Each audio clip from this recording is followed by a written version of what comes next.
বন্ধুরা, চলে এলাম আজকে আরেকটি পেনশন যোজনা সম্পর্কে। এটা এপিওয়াই অর্থাৎ প্রধানমন্ত্রী অটল পেনশন যোজনা। এই পেনশন যোজনা কারা করতে পারবেন, কত টাকা পাবেন, কত টাকা দিতে হবে, কোথায় গেলে এটা করা যাবে, এই সম্পর্কিত আজকে ভিডিওটা পুরোটা দেখবেন, দিলে সমস্ত কিছু ডিটেলসে জানবেন। অবশ্যই আমি যতটুকু জানি আপনাদের কাছে তুলে ধরার চেষ্টা করব। অনেকেই জানেন, যারা জানেন না তারা আমার ভিডিওটা দেখবেন, অবশ্যই উপকৃত হবেন, আমি এটাই আশা করি। প্রথমেই জেনে রাখি যে এই অটল পেনশন যোজনাটা কারা করতে পারবেন, বয়স সীমা লিমিট কতটা। তো এটা হচ্ছে যারা আমাদের ভারতীয় নাগরিক, তাদের ভিতরে যারা 18 থেকে 40 বছর বয়স, তারাই এই অটল পেনশন যোজনার সুবিধাটা ভোগ করতে পারবেন। এটা কিন্তু একটু আলাদা রকমের পেনশন, অটল পেনশন যোজনাটা।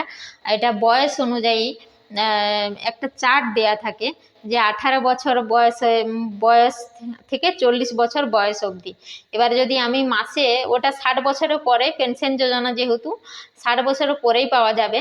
আর এই পেনশন যোজনাটা যদি আমরা 1000 টাকা পেতে চাই এক মাসে, তাহলে তার জন্য একটা আলাদা টাকা মাসে দিতে হবে। যদি 2000 পেতে চাই তাহলে তার জন্য একটা আলাদা টাকা দিতে হবে বয়স অনুযায়ী। আবার যদি 3000 পেতে চাই তাহলে আলাদা একটা পরিমাণে টাকা দিতে হবে, বা 5000, 4000 বা 5000 এই ধরনের টাকা যদি পেতে চাই তাহলে তার জন্য আলাদা একটা পরিমাণে টাকা মাসিকভাবে ব্যাংকে জমা করতে হবে। অর্থাৎ 60 বছর বয়সের পর 1000 টাকা, 2000, 3000, 4000, 5000, সর্বোচ্চ 5000, এই টাকাগুলো পেতে যদি আমরা 60 বছর পরে মাসে 1000 বা 5000, 1000 থেকে 5000 টাকা পেতে চাই, তার জন্য আলাদা আলাদা মাসে টাকা জমা করতে হবে। বা এই সুবিধা নিতে গেলে এইভাবে তাদের চার্টটা আছে। যেমন ধরুন 18 বছর বয়সে কেউ শুরু করলো, তাহলে তার 18 বছর বয়সে মাসে তাকে দিতে হবে 42 টাকা। আর 18 বছর বয়সে যদি কেউ শুরু করে, 18 থেকে 40 অবধি তাকে মাসে 42 টাকা করে দিতে হবে যদি 1000 টাকা মাসে পেতে চায়। কিন্তু 40 বছর পেরিয়ে গেলেই তাকে মাসে সেই 42 টাকা থেকে এক নিমেষে টপকে 291 টাকা হয়ে যাবে, যে 40 বছরের পর তাকে 291 টাকা মাসে দিতে হবে।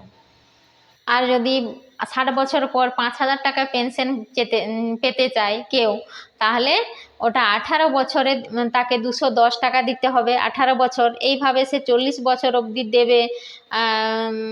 19 বছরে তাকে 228 টাকা দিতে হবে, 20 বছরে একটা 248 টাকা দিতে, এইভাবে তার যখন 40 বছর বয়স হয়ে যাবে তখন তাকে 1454 টাকা দিতে হবে।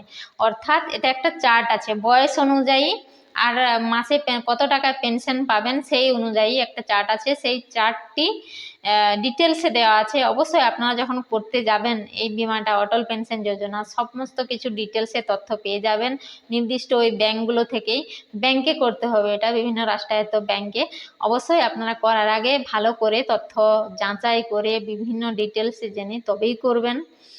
আমি বলছি যতটুকু জানি ততটুকু বললাম, এর বাইরেও তো বিভিন্ন ধরনের তথ্য আছে। অবশ্যই আপনারা সেটা জানার জন্য নির্দিষ্ট ব্যাংকে যাবেন তথ্যগুলো পাওয়ার জন্য। আমি যতটুকু জানলাম শেয়ার করলাম। তো ভালো লাগলে অবশ্যই একটা লাইক, কমেন্ট এবং শেয়ার করবেন বাকি বন্ধুদের জানানোর জন্য। আর ভালো থাকবেন সবাই। ইউটিউব থেকে দেখে থাকলে আমার চ্যানেলটিকে সাবস্ক্রাইব অবশ্যই করবেন।